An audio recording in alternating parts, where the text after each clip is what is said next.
Deuxième partie du débat, toujours en direct sur Direct Gestion. Mes invités ce matin, Thibaut Sillard, le directeur général et gérant chez Delta AM, et Bonjour.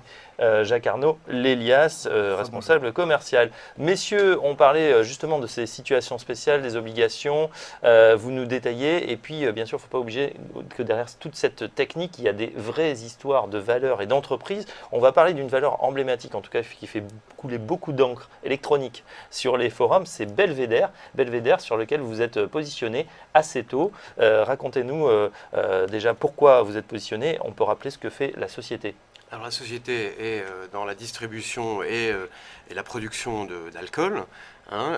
Ces problèmes sont nés finalement de la survenance de la crise de 2008, dans le sens où elle a opposé la direction de l'époque avec ses principaux créanciers qui étaient porteurs d'une dette dite FRN, donc une dette senior sous une forme obligataire. Donc à l'été 2008, il y a eu des tensions entre la société et ses porteurs.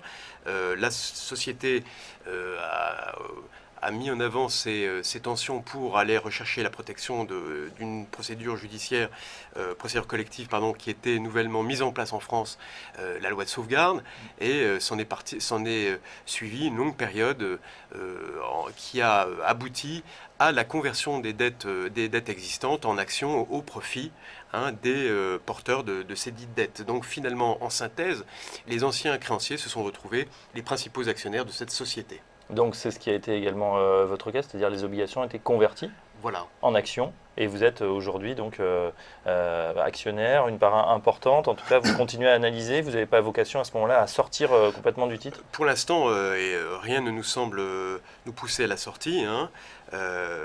C'est une position importante, vous l'avez rappelé, du portefeuille. C'est la quatrième ligne aujourd'hui du portefeuille, avec à peu plus de 5% aujourd'hui de ce qu'elle représente dans le poids du portefeuille. Non, il nous semble que l'histoire n'est pas encore terminée, notamment du fait des évolutions récentes, puisqu'on a vu de nouveaux entrants, Diana en fin et début d'année 2015, puis récemment Castel. Une bataille n'est pas organisée, mais il nous semble que cette boîte, nous avions imaginé qu'elle avait un potentiel de revalorisation. Un certain nombre d'actifs ne sont pas bien ou mal valorisés, principalement Marie Brizard, qui était un petit peu à l'origine des problèmes de la société, puisque c'est par elle que les problèmes sont arrivés, puisque finalement la société est allée s'endetter pour pouvoir faire cette acquisition, et c'est donc cet actif qui nous semble mal valorisé aujourd'hui. Donc cette entreprise, pour nous, a encore un fort potentiel. On voit certains maintenant analystes qui imaginent un target de prix aux alentours de 26. C'est quelque chose qu'on pense, 26 euros donc, à Et ça moyen se traite terme. combien actuellement Là, on est redescendu vendredi un peu en deçà des 20 euros, mais ça a eu une petite consolidation un peu dans le sens général du marché, ne nous inquiète pas du tout. Donc effectivement, 25-26 euros nous semble d'ici à la fin de l'année parfaitement envisageable.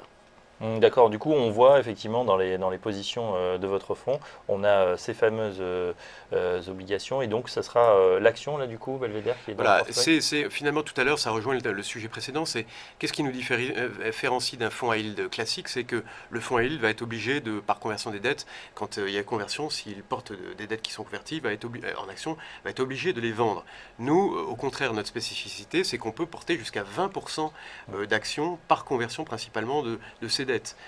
Donc pour l'instant, rien ne nous oblige, sinon que si on avait des doutes sur la valorisation, si on imaginait devoir prendre nos profits, à ce moment-là, effectivement, on vendrait cette ligne. La taille du fonds aujourd'hui, Il Jacques fait Arnaud? 62 millions d'euros d'actifs sous gestion.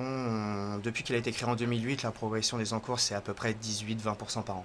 D'accord. Et est-ce qu'il est investi en totalité ou est-ce qu'aujourd'hui vous avez une poche de liquidité? Alors la poche de liquidité est une composante importante de cette stratégie. Voilà. Aujourd'hui, là, on saisit des opportunités dont on est plutôt en phase de réinvestissement. L'année dernière, le portefeuille a tourné, on a réinvesti à peu près 30% du portefeuille. Là, on essaie de pas mal investir, effectivement. Mais on joue avec cette poche de liquidité qui nous permet, effectivement, de faire face à un mouvement de passif s'il devait y en avoir eu un. Mais pour l'instant, comme le rappelait Jacques Arnaud, on est plutôt dans une phase d'acquisition de de nouveaux souscripteurs. D'accord. Autre valeur dont on peut parler, on a parlé de Rickmers, on est dans le même secteur, mais c'est un français. CMA, CGM, vous avez dit très forte adaptation tout à l'heure à ce qui s'était passé sur le marché donc des supertankers, des transporteurs. Racontez-nous un peu CMA, CGM, c'est vrai que là aussi qui était en très mauvaise posture il y a quelques années et qui s'est spectaculairement redressé. CMA est là aussi une position un peu emblématique puisqu'on a porté de façon assez constante toutes les maturités, même celles qui ont été déjà amorties par l'émetteur. Et on a pu constater finalement depuis 2008 que le marché avait une sorte de désamour par rapport à cette valeur alors qu'elle nous semblait extrêmement bien gérée, je l'ai dit tout à l'heure. Donc à la fois très adapté au contexte de marché, très innovant, investissant sur les bonnes routes puisque c'est ça qui est important, s'adaptant aux circonstances, donc vraiment une très belle entreprise. Donc ce désamour s'est traduit par de notre point de vue, une mauvaise valorisation des obligations sur lesquelles on a investi. Ça a pu représenter des niveaux de décote très très importants, puisque certaines souches obligataires avaient décoté jusqu'à 30% en représentation du pair, c'est-à-dire on pouvait investir à 70% du pair sur ces obligations CMA. Là, une normalisation, Jacques Arnaud, tu peux peut-être en dire un mot. On avait analysé de manière détaillée en début d'année donc l'émetteur CMA. On s'était aperçu qu'il y avait une inadéquation entre le rating de CMA et celui qu'on pensait être le bon. Effectivement, on s'est rendu compte par la suite, et les agences de notation aussi, que finalement CMA méritait une meilleure note. Le groupe s'est désendetté de plus d'1 milliard d'euros sur les 2 dernières années. Le CMA d'aujourd'hui n'a plus rien à voir avec la société d'il y a 3 ans. Mais ça, le marché, lui, a besoin d'attendre que les agences améliorent la note pour revenir. Nous, notre spécialité, c'est de trouver justement les sociétés. D'être en avance finalement de ce re-rating, c'est-à-dire de cette amélioration de la notation quelque part. Voilà, c'est ça qui fait vraiment la différence, c'est d'être présent en amont sur ces dossiers-là pour en faire profiter aux porteurs de notre fonds Delta Prime ESSF. Quel est justement sur ce genre de titre le rendement ou le coupon qu'on peut avoir, puisqu'on sait notamment sur tout ce qui est taux aujourd'hui que vraiment ça n'en finit plus de baisser. Est-ce que ces sociétés offrent encore un bon coupon, Alors, bon rendement? CMA, ça va être un peu la fin de la partie, puisque finalement, l'émetteur vient d'annoncer, à la suite de son upgrade, qu'elle va procéder au remboursement anticipé des obligations, des souches obligataires sur lesquelles on est investi. Mais effectivement, ces obligations nous permettaient d'avoir un rendement assez canon, puisque on a eu jusqu'à 9 pour un risque qui nous semblait tout à fait acceptable. Donc on tourne aux alentours dans ce type de situation aujourd'hui en moyenne entre 7 et 9% de rendement. Donc 9, c'était des obligations qui avaient été émises vraiment en pleine crise ou en plein stress, c'est ça? Même si le tout, alors la différence entre le tout coupon et la décote, c'est pour ça que je disais que quand on a pu investir, notamment sur CMA, avec la décote. Avec la décote, ça augmente évidemment le rendement. Alors naturellement là, on se rapproche du taux de l'émission, et même un peu moins. Mais ce qu'on vise aujourd'hui, les situations qu'on vise aujourd'hui, ce sont des situations comprises entre schématiquement 5 pour justement comme placement alternatif en termes de trésorerie, mais là ça veut dire qu'on va s'intéresser à des sociétés avec de très forts fondamentaux, mais qui ont peut-être une décote par rapport à leur pair qui nous semble injustifiée. Et jusqu'à 9% pour les situations qui aujourd'hui nous semblent les plus attractives, et là encore avec un désamour du marché qui nous semble injustifié. Je vais me faire un peu l'avocat du diable, mais aujourd'hui, on sait qu'il y a une abondance de liquidités, donc les sociétés trouvent quand même de plus en plus facilement de l'argent, elles peuvent racheter effectivement les anciennes obligations. Du coup, est-ce que ça ne va pas compliquer votre métier? Est-ce qu'on aura, vous pensez, encore trouver des pépites comme ça ou des rendements aussi forts pour les années à venir avec cette BCE ou même toutes les banques centrales qui sont à la manœuvre? Notre point de vue, c'est que oui, puisqu'on est passé d'une époque de taux sans risque à une époque de risque sans taux, et que la vie des entreprises, ce sont des cycles qui se reproduisent, et donc on aura toujours des opportunités. Il y aura toujours une société qui aura un problème, une difficulté de financement, un problème dans son secteur, un problème réglementaire, un problème d'actionnariat. Donc la vie des entreprises, ça n'est pas un long fleuve tranquille, et voilà, il y a toujours des opportunités pour une gestion spécialisée comme celle que l'on a. Event-driven, c'est-à-dire qui se déclenche à partir d'un événement. Voilà. Il y en a un petit peu symptomatique, c'était même une erreur de communication sur une société espagnole à Bingo il y a quelques mois.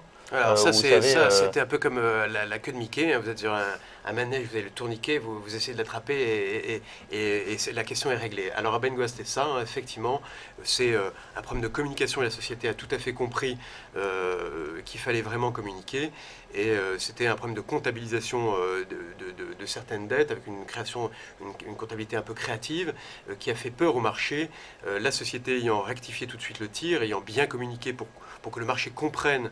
Il y a un premier communiqué, ça a fait peur à tout le monde. Ça fait peur à tout le monde. Et donc là, il y a eu un gros stress par contre sur l'obligation. Sur l'obligation, effectivement, jeudi, vendredi, grand stress. La question était réglée dans le week-end, donc le lundi, les obligations recotées se normalisaient et recotaient normalement. Mais c'est un peu ce qui est arrivé finalement sur e-commerce, dont je vous parlais tout à l'heure. Hein. C'est ce qu'on voit, c'est qu'effectivement, en cas de stress, en cas de nervosité des marchés, la communication de l'entreprise est absolument primordiale. Donc une mauvaise communication engendre un stress, une bonne communication permet une normalisation ou évite une trop grande volatilité sur les titres de ces entreprises. C'est-à-dire qu'on le voit très bien, évidemment on est plus habitué à regarder sur l'action, mais effectivement derrière sur les titres justement de créance, toutes les obligations, c'est exactement la même chose bien finalement. Sûr, bien et sûr. à ce moment-là on peut en profiter, malheureusement c'est pas accessible évidemment tous ces produits aux particuliers, le minimum d'investissement c'est quoi? C'est des lignes à plusieurs centaines de milliers d'euros, de millions? Oui, c'est déjà finalement à la différence, mais c'est un peu à la différence des actions, c'est que cette activité requiert un haut degré de spécialisation, je le disais tout à l'heure, dans le sens où il faut évidemment bien analyser d'un point de vue éco les fondamentaux des entreprises qui nous intéressent et aussi la composante juridique quand elle se présente. Donc effectivement, c'est un type de gestion spécialisée qui est destiné aux institutionnels, mais par ce biais, ce canal, les particuliers peuvent investir via les institutionnels auxquels ils sont habitués. Voilà, on n'y pense pas, mais c'est vrai que ça peut être effectivement, on peut en mettre aussi dans son portefeuille ces situations spéciales, à côté du marché obligataire, on va dire classique, pourquoi pas avoir des obligations situations spéciales. C'est une gestion qui est diversifiante, on le voit aller dans certaines phases de marché très décorrélées des autres fonds à yield ou des fonds actions. Donc pour un investisseur, avoir une poche de entre 5 et 15% de son portefeuille sur cette classe d'actifs qui est diversifiante, ça a du sens aujourd'hui. Très bien, écoutez, on va évidemment dire à tout le monde proposer cet investissement, pour l'instant plutôt réservé aux institutionnels, on l'a vu, une part un petit peu élevée. Est-ce qu'il est possible justement de faire une part peut-être plus adaptée au marché des particuliers? Alors nous, bien sûr, c'est quelque chose auquel on réfléchit. On verra si effectivement on aboutit dans ce sens. Mais déjà aujourd'hui, en fait, les particuliers, via leur courtier, via leur banque, peuvent souscrire du Delta Prime ESSF dans leur contrat d'assurance vie, pour peu que le fonds soit référencé. Voilà.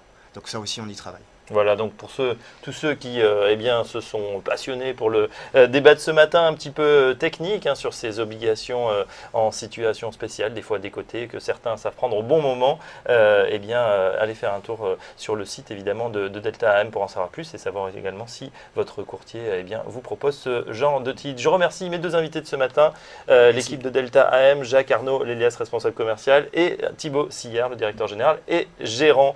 Cette édition de Direct Gestion est terminée. On se retrouve demain dès 9h20. Bonne journée à tous. Tout de suite, Lucie Morlot revient pour Direct Investisseur.